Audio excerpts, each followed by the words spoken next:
यशं विदधामि किं करोम्यनुतिष्ठामि कथं भयाकुलः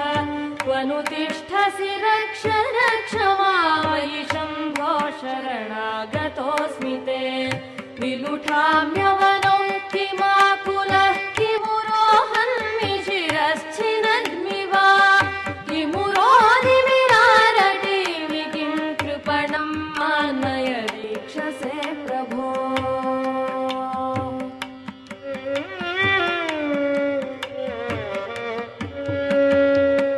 शिव सर्वग सर्व शर्मद प्रणतो देवदया कुरुष्व मे नम ईश्वरनाथ दिक्पथे पुनरेवेश नमो नमोऽस्तु ते शरणं